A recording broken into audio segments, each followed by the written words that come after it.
And I think it's been good for the world. One of the things, at each of the parliaments, there has been a side thing that has happened that has impressed me about Earth religion people, not just us, but the Native Americans and various other traditions that are based in that cycle of the Earth. The Polytechnic I mentioned in Cape Town was in a district that had been cleared of colored people, which meant people of subcontinent India descent who had lived in Cape Town. And they had decided sometime in the 1960s that they were no longer going to have people of color inside the city limits of Cape Town. And so they came in one day and they razed this district. Razed it. Wow. People were off at work or school or whatever, and they came home. They had no homes. They were just kicked out. And and the only thing that was left was a couple of churches and maybe a mosque or a synagogue or something. I mean, there were like maybe 4 religious buildings left in this district, and that was it. And then later they'd gone in and built the Polytechnic University on this land. But it had never been cleansed, or the cry of the land for being so disrupted had never been soothed. And so the Native Americans made a medicine circle, and the people of the earth spent time throughout the time of the Parliament spending time in the medicine circle, sending energy to the land to heal the wounds.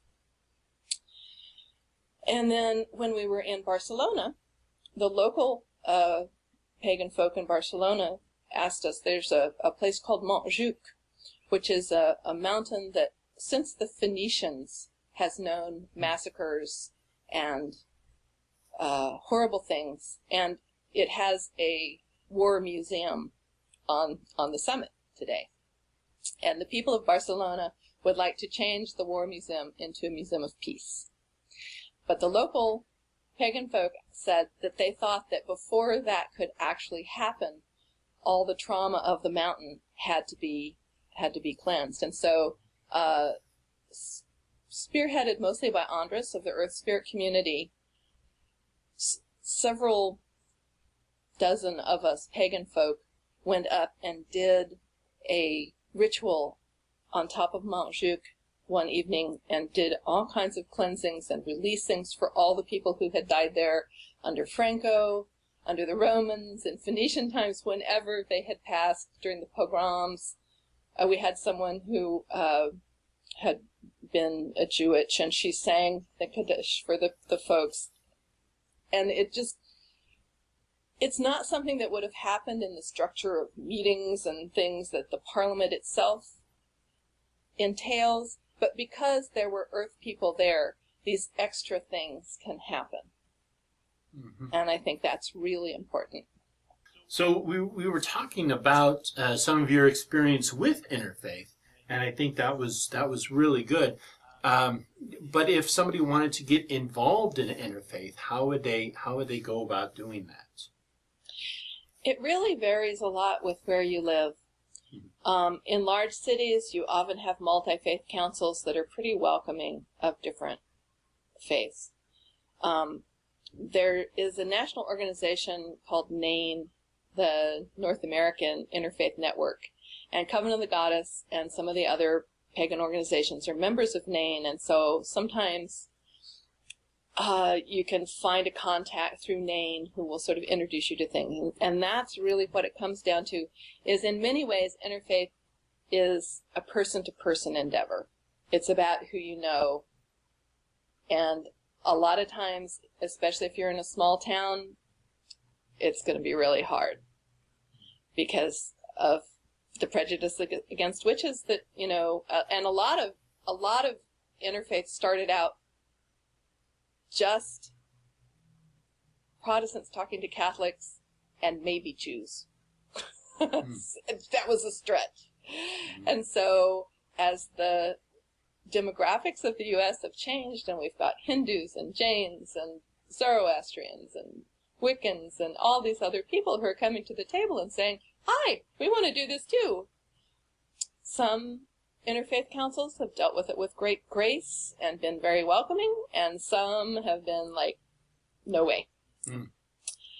And so I would research what exists. You know, if it's an American Council of Christians and Jews, they're probably not really interested in talking to you. Mm. You know, if it's an interfaith council, maybe. If it's a multi-faith council, definitely. And you can approach them. Hi, I'm so-and-so from such and such, and I would be interested in working with you. And if you get rebuffed, that's when you contact the people in our community who are doing interfaith and say, hi, I'm in this town, and I've been rebuffed. Do you know anybody who can serve as an introductory person for me? And that's sadly the way it works. It's not always easy, but it is really rewarding if you can actually work with people. And they're going to remember that nice person with the pentacle who was on the bread line handing food out to the homeless.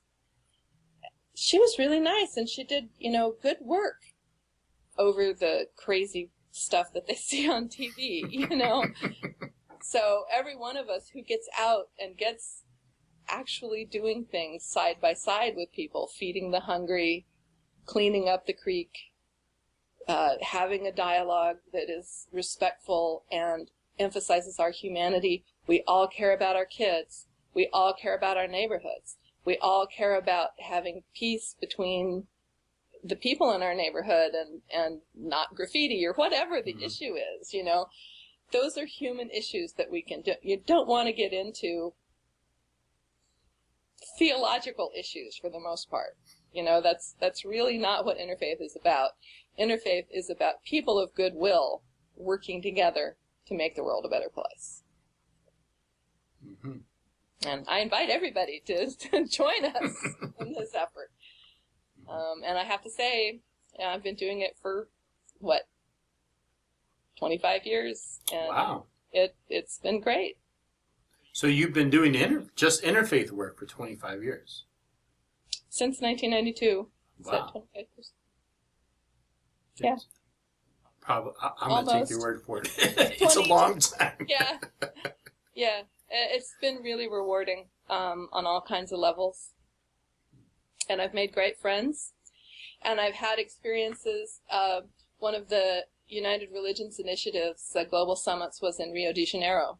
And I'm an Umbandista. We've mostly been talking about the witch side, but I'm also a member of this Afro-diasporic religion from Brazil, about which you may or may not have heard, but it's I actually don't know anything about it. Okay. Yeah. Well, it's sort of in the same family as Santeria and Voodoo, but it is out of Brazil. And in addition to, so Candomblé would be sort of the Brazilian equivalent of Santeria. And then in the 19th century, a French philosophy called Kardechism, which was started by a druid named Allan Kardec, who went around to all the mediums in Paris and interviewed them and got this whole idea of what the other side was like, in terms of the whole angels and archangels and ranks of this and that and the other thing. And they were also very involved in spirit healing and soul retrieval and stuff like that. And that came into Brazil in the late 19th century along with homeopathy and got further syncretized in with this Afro-diasporic tradition, and that's how Umbanda was born. So it has some Western magical tradition elements, and it has some African elements. And we have a house in Oakland, California, that I've been a member of for quite some time. But so when I went down to Brazil for this, I was able to meet co-religionists because I was down there for interfaith. But also a lot of native Brazilians came, and we had the Brazilian equivalent of the medicine circle on a mountaintop there in Brazil also. And I think one of the things, because modern pagans have our feet in both worlds, the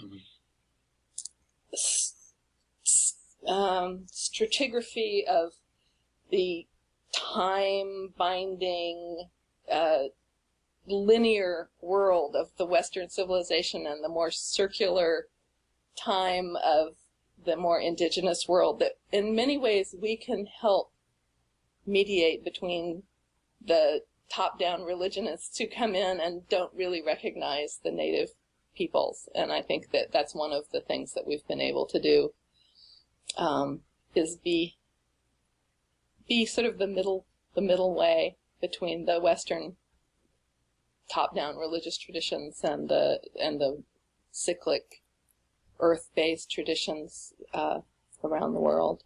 And I think that's important too. So kind of like a go-between the two, kind of being able to open up the dialogue between them. We can open the dialogue. Yeah, I don't want to get in the way of the dialogue. A lot of times, right. They're talking at cross purposes because they really don't speak the same language.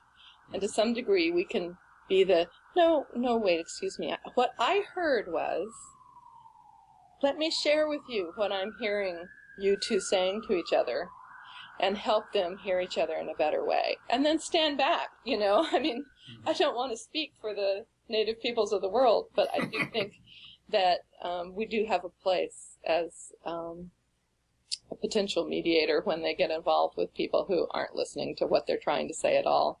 So, Rowan, I just want to tell you it's been fantastic talking with you and hearing about your experience with Interfaith.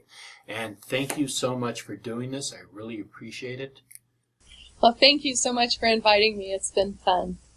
And I have really been enjoying your shows. I hope you keep it up.